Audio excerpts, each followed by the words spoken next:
Hi everyone. Uh, I hope you guys are having fun at your COE conference. I'm Ninat Shrungarpure. Thanks for having me over. A special thanks to the Deshpande ma'am, Dr. Neeta Deshpande. She is head of your computer engineering department.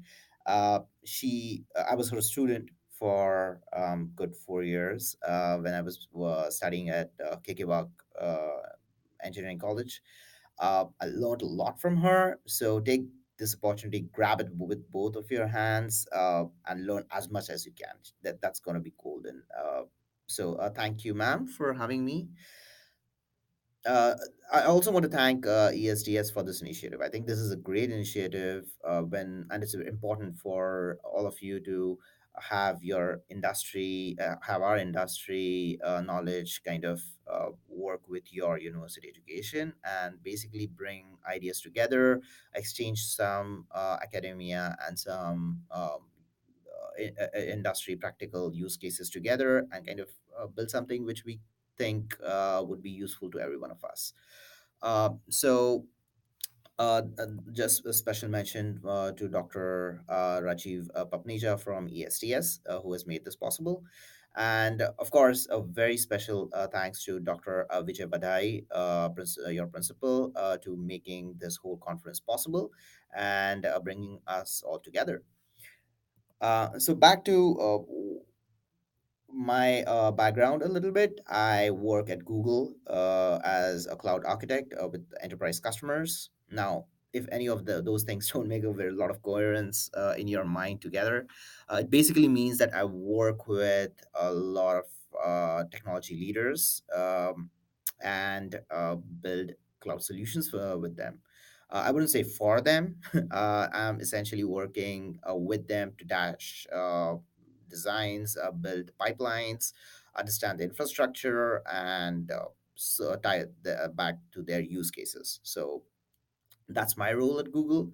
Um, and what I'm trying to accomplish over here is work with you guys and kind of find ideas which can help you tie back to some of your education, some of your theories, some of your projects that you're going to do in your years over here at the university, and kind of bring a fresh perspective if I can from what I have seen in industry, what I have uh, learned a fair share of my mistakes that I have made, and kind of gather them and kind of give it back to you to see if it can help you.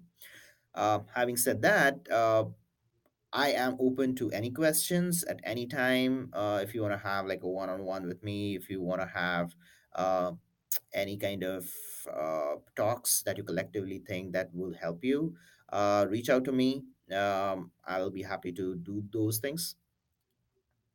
From a cloud perspective, I just want to kind of give you a brief on what I think why you should be focusing at what's the importance of this whole technology. So if you look at it from historical perspective, back in 2001, I think it started with like I have commodity hardwares, right? So over here in US, especially, I wouldn't say the same scene lasted for at least it didn't appear in Indian scenario at least till 2012, 2013. But over here, there was a lot of commodity hardware lying around in people's garages, in people's homes, and there was good amount of internet. I wouldn't say it's as good. It was as good as it is today, but it was good internet services which were available. They could connect to each other. Europe, all the developed nations, right? So they were really well connected, and people had these commodity hardwares. They had their desktops, which they didn't use all the time. So idea was, what can we do with this? Is there anything that we can do which will be more useful? I can earn some money. So what these people started doing is connecting, creating a network between themselves, and providing their hardware as renting out their hardware rather when they weren't using it, right? So I think you must have heard the story quite a bit. Just wanted to reiterate for people who want to understand where all this cloud history started from, right? So it moved on from there, and then we are talking about like-minded people now coming together saying that, oh, we have such a network which is possible. What can we do together? Is there something that we want to do together which we can accomplish using this whole technology, right? So it started with using torrents. So you basically, if you have used torrents, you're saying that this is my server, this is my server. Oh, I have another hosting server, and I'm going to all of them are going to have binary objects on them, and consumer is basically going to consume from various sources. So whoever has the best bandwidth gives that. And so if I shut down my computer, you still have two others who are going to share it with you. So at any point of time, the possibility of you not having that binary available to you becomes smaller, right? So the idea was to give availability. So a few more use cases that cropped up pretty recently, recent being 12, 10, 10 years around, were bitcoins, right? So when you do mining in bitcoins, you're basically doing the same, where you're sharing your commodity hardware. So it all started from there. And then enterprise companies like Amazon essentially started this idea that, oh, I have this entire infrastructure built for my business, right? I use it for selling books, selling things. It's a great marketplace that I have. I've spent billions of dollars on building this infrastructure all over the world because Amazon is spread all over the world. So, what can I do now with this infrastructure? I don't use it all the time. Is there a opportunity for me? Is there an opportunity for me to actually get some business rolling out of it? So they started this idea, and then Google already did some of it with their app engine, and few of these companies then started giving this as a service, right? So when I say cloud no more means distributed uh, commodity hardware all over the world made available to you. No, there's still a data center somewhere. These companies do have data centers which are then leased to you for your temporary use, right? As a customer, you're basically saying, I don't want to have petabytes of data sitting on my data centers, maintaining it. I don't want to have people managing it. I save millions of dollars if I use these temporary storages or temporary processing servers to get my job done. So that's how cloud computing started, and that's where enterprise customers, when I say enterprise customers, large global banks, healthcare, insurance companies, all these started understanding that I have a lot of data which has potential to give me a competitive advantage. I can use it, but I don't even have to build a great infrastructure for that. I can pay whatever I use it for, and that's pretty much it.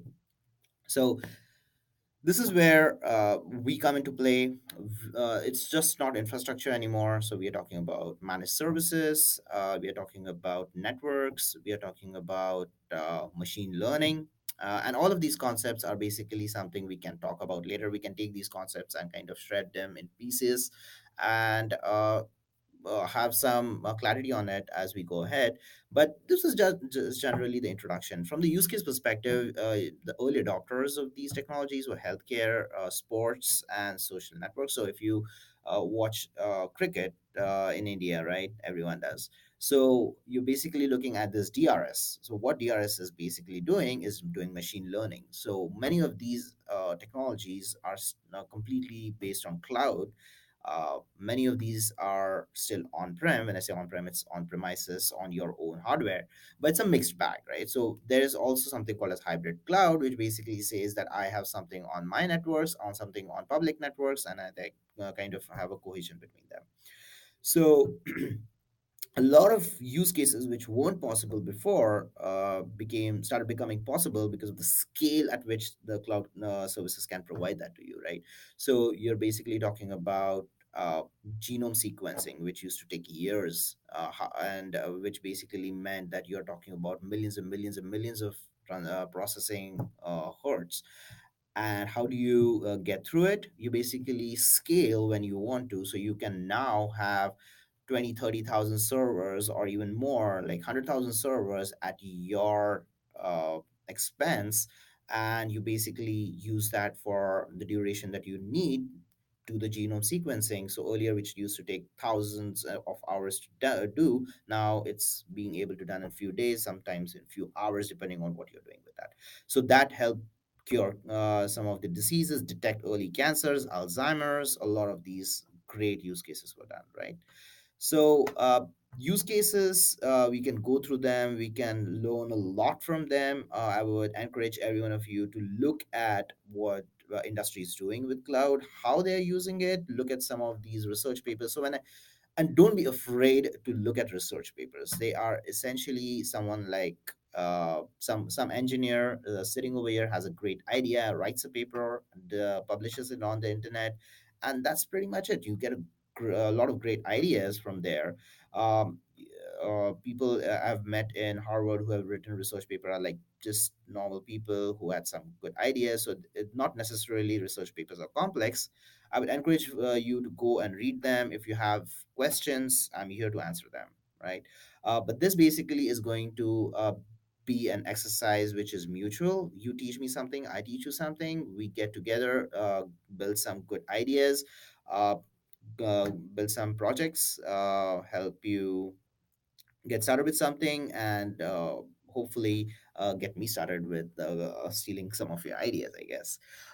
So let's work together on this. I'm super excited about this initiative. I think you have great staff to help you, great teachers who can actually take you to a very, very good platform which you can build upon. And hopefully, I've given you a glimpse of why cloud computing is important. I hope I haven't confused you a lot, and half of the people over there are not sleeping. But for those who are awake, please reach out to me again, reiterating on email, Twitter, LinkedIn, and we will talk again. Thank you for having me, and bye bye. Peace.